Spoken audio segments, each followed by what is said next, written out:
Oui, c'est ça. Je suis une fille de corsaire, on m'appelle la flibustière. J'aime le vent, j'aime la houle. Je fends la mer comme la foule, la foule, la foule. Éric Rohmer, pseudonyme de Maurice Schirrer, est un réalisateur français de la nouvelle vague qui marque le cinéma du XXe siècle. Très renfermé, il aimait se cacher derrière des pseudonymes. C'est ainsi qu'à 25 ans, il utilisa celui de Gilbert Cordier en publiant un roman chez Gallimard et en tentant d'y publier des nouvelles. Et peu après, il utilisera celui d'Éric Rohmer, critique de cinéma au Cahier du cinéma, animateur de ciné-club et réalisateur. Ce secret, à travers ces pseudonymes, en fait, paraissait évident à Éric Rohmer, même une nécessité. Car il tenait à protéger sa mère en lui cachant, jusqu'à sa mort en 1970, après 20 ans de fiction, que son fils, qu'elle croyait professeur de lettres classiques au lycée, était l'un des cinéastes français les plus admirés. Cela l'aurait tué, assure avec certitude une proche de l'artiste. Aujourd'hui, je vais donc vous parler de la série des Contes moraux d'Éric Rohmer et essayer de vous intéresser et de vous donner envie. Les Contes moraux se divisent en 6 films, 2 courts-métrages, La boulangère de Monceau et La carrière de Suzanne, et 4 longs-métrages, La collectionneuse, Manu chez Maud, Le genou de Claire et L'amour l'après-midi. Tout commence dans les années 50. Sortant d'un échec commercial avec son Signe du lion et d'une impossibilité de produire son film Une femme douce, Éric Rohmer se tournera donc vers des nouvelles qu'il avait écrites quelques années plus tôt et qu'il avait rassemblées sous le nom des Contes moraux. Contes moraux car, des mots de l'auteur, je leur ai trouvé une parenté. L'histoire d'un homme qui, à la recherche d'une femme, rencontre une autre femme. Le programme narratif des Contes moraux sera un prétexte pour montrer la vie. Ce sont de petites chroniques contemporaines développées à travers une trame extrêmement ténue qui vont suivre les errances d'un personnage principal, en proie au doute. La mise en scène sera contradictoire. À l'espace objectif de la mise en cadre s'opposera une voix off subjective. Comme le précisera Francis Vanoy dans son scénario modèle et modèle de scénario, les scénarios à narrateur en voix off ont développé un modèle contrapuntique de narration, spécifiquement cinématographique puisqu'ils se fondent sur l'utilisation conjointe de l'image et du son. Modèle riche en implications réflexives, émotionnelles ou musicales. Le journal ne mobilise pas assez mon attention et surtout ne me fait pas suffisamment sortir de la vie présente.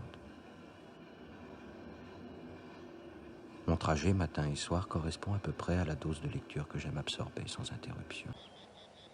Je m'efforçais même de ne plus penser. J'étais enfin seul devant la mer, loin du rythme des croisières et des plages, réalisant un rêve très cher de mon enfance. L'important pour lui ne sera pas de chercher une certaine virtuosité de la mise en scène, mais d'observer des types empêtrés dans des discours et des désirs contradictoires. Le cinéma de Rohmer se définit donc par une certaine littéralité. Beaucoup de dialogues, de voix off. Mais il ne faut pas confondre dialogue extrêmement précieux et austérité. Bien au contraire. Le cinéma de Rohmer, c'est un cinéma jeune, vivant, terriblement incarné, s'intéressant aux stratégies de drague entre de jeunes hommes et des femmes. Qu'est-ce qu'il y a? Rien. Je sais pas, je te trouve bizarre. Non, je suis raisonnable. Oh, écoute, Françoise. J'ai 34 ans, tu en as 22 et nous nous conduisons comme des gamins de 15 ans. T'importe infiniment peu, ma petite, de savoir ce que Gilles faisait cet après-midi? Je voulais pas te le dire, mais enfin, il faut que tu le saches. C'est pour ton bien. Tu aimes Gilles, mais lui, est-ce que tu es sûr qu'il t'aime? Mais il ne faut pas croire uniquement qu'il y a que du dialogue. À certains moments, à des petits moments de silence, nous voyons des inserts, des paysages, et comme le dit Denis Desjardins, Bref, regarder un film de Rohmer, c'est en quelque sorte oublier le cinéma dans sa définition la plus convenue. C'est plutôt regarder la vie à travers un prisme invisible. Pas de dramatisation excessive, ni à l'opposé, de propension à l'humour gratuit.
Comme précisé, dans le schème narratif très simple, les contes moraux s'intéressent à la façon dont la pensée va se traduire dans les actes. Le personnage va-t-il rester fidèle à sa première compagne et à ses décisions, ou va-t-il céder à la tentation? Tout cela suit le pari de Pascal. Va-t-on se priver dans un présent d'une certaine liberté de jouissance pour ensuite retrouver sa compagne? Ou va-t-on tenter de succomber au plaisir? Il faut choisir, et le choix est un sacrifice. Un philosophe a de plus en plus besoin de connaître les mathématiques. Par exemple en linguistique, mais même pour les choses les plus simples. Le triangle arithmétique de Pascal est lié à toute l'histoire du pari. Et c'est même par là que Pascal est prodigieusement moderne. Le mathématicien et le métaphysicien ne font qu'un. Ah tiens, Pascal. Ça t'étonne? C'est curieux, je suis justement en train de le relire en ce moment. Et alors? Je suis très déçu. Mais dis, continue, ça m'intéresse. Non, je ne sais pas. D'abord, j'ai l'impression de le connaître presque par cœur, et puis ça ne m'apporte rien. Et puis je trouve ça assez vide. Mais... Dans la mesure où je suis catholique, ou tout au moins j'essaie de l'être, ça ne va pas du tout dans le sens de mon catholicisme actuel. C'est justement parce que je suis chrétien que je m'insurge contre ce rigorisme. Ou alors si le christianisme, c'est ça, moi je suis athée. Tu es toujours marxiste? Précisément pour un communiste, ce texte du pari est extrêmement actuel. Au fond, moi, je doute profondément que l'histoire ait un sens. Pourtant, je parie pour le sens de l'histoire. Je me trouve dans la situation pascalienne. Hypothèse A, la vie sociale et toute action politique est totalement dépourvue de sens. Hypothèse B, l'histoire a un sens. Je ne suis absolument pas sûr que l'hypothèse B ait plus de chances d'être vraie que l'hypothèse A. Je vais même dire qu'elle en a moins. Admettons que l'hypothèse B n'a que 10% de chance et l'hypothèse A 90%. Néanmoins, je ne peux pas ne pas parier pour l'hypothèse B parce qu'elle est la seule, celle qui veut dire que l'histoire a un sens, parce qu'elle est la seule qui me permette de vivre. Admettons que j'ai parié pour l'hypothèse A et que l'hypothèse B se vérifie, malgré ces 10% de chance seulement. Alors j'ai absolument perdu ma vie. Donc je dois choisir l'hypothèse B parce qu'elle est la seule qui justifie ma vie et mon action. Naturellement, il y a 90 chances pour cent que je me trompe, mais ça n'a aucune importance. C'est ce qu'on appelle l'espérance mathématique, c'est-à-dire le produit du gain par la probabilité. Dans le cas de ton hypothèse B, la probabilité peut être faible, mais le gain est infini, puisque c'est pour toi le sens de ta vie et pour Pascal le salut éternel. C'est Gorky ou Lénine ou Mayakovsky, je ne sais plus, qui disait à propos de la révolution russe, à propos de la prise du pouvoir, que la situation était telle à ce moment-là qu'il fallait choisir la chance sur 1000, parce que l'espérance, en choisissant 7 chances sur 1000, était infiniment plus grande qu'en ne choisissant pas. Comme le précise Olivier Père dans son article sur les contes moraux, les films épousent en effet le point de vue d'un personnage masculin en quête d'amour ou d'aventure et qui met sa liberté à l'épreuve des contingences et de la morale. Rohmer se plaît à varier les décors et les saisons, mais aussi les âges de la vie de ses personnages, au gré des 6 contes, selon un ordre chronologique. Aux étudiants de la boulangère de Monceau et de la carrière de Suzanne succèdent les célibataires de Ma nuit chez Maud et la collectionneuse, le futur marié du genou de Claire et le père de famille de L'amour l'après-midi. La série des contes moraux se termine dans L'amour l'après-midi. Et dans ce film, une scène conclut assez bien les contes moraux. C'est une scène de fantasme, où le personnage principal se met à rêver qu'il arrive à avoir possession de toutes les femmes qu'il rencontre, et chacune de ces femmes sera interprétée par des actrices ayant participé aux autres films. Je rêve que je les possède toutes, effectivement. Depuis quelques mois, j'aime à me complaire à mes moments perdus dans une rêverie qui se précise et s'étoffe de jour en jour. Rêverie enfantine, et probablement inspirée par une lecture de mes 10 ans. J'imagine que je suis possesseur d'un petit appareil qu'on suspend à son cou et qui émet un fluide magnétique capable d'annihiler toute volonté étrangère. Je rêve que j'exerce son pouvoir sur les femmes qui passent devant la terrasse du café. Indifférentes, pressées.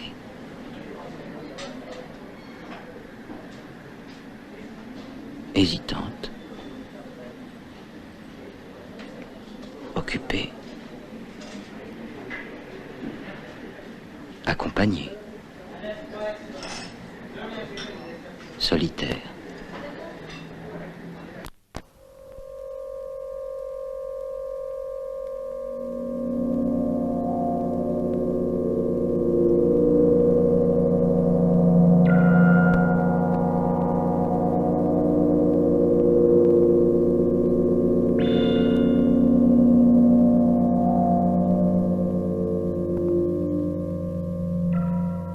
Pardon, madame. Êtes-vous très pressée? Franchement, monsieur, non, pas très. Puis-je vous demander si vous avez 1 heure à perdre? À la vérité, oui. Vous serait-il agréable de la perdre avec moi? À vrai dire, je n'en sais rien. Faisons-en l'expérience, comme ça vous saurez. C'est vrai, je le saurai. Excellente idée. Madame, je voudrais vous embrasser. Moi aussi. Et si votre mari nous voyait? Il n'est pas là. Allons chez moi.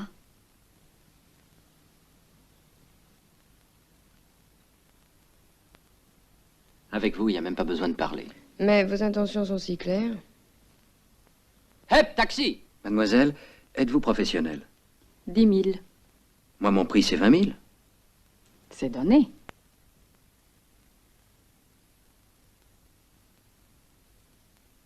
Mademoiselle? Qu'est-ce que vous voulez? Ce n'est pas à vous que je m'adresse. Ah, très bien. Vous venez avec moi? Je suis avec lui. Mais laissez-le tomber. Qu'est-ce qu'il va dire? Je m'en occupe. Voulez-vous me laisser votre petite amie? Très franchement, non. Sincèrement, que préférez-vous? Que je vous la prenne ou que je vous mange tout cru? Évidemment. Si vous y allez comme ça. Vous venez avec moi? Non, Et pourquoi? je vais chez un autre. Inutile de faire vous ne trouverez pas d'argument. Je n'aime que lui, je ne me plais qu'avec lui. Pourquoi irais-je avec vous? Ça, cher monsieur, c'est irréfutable.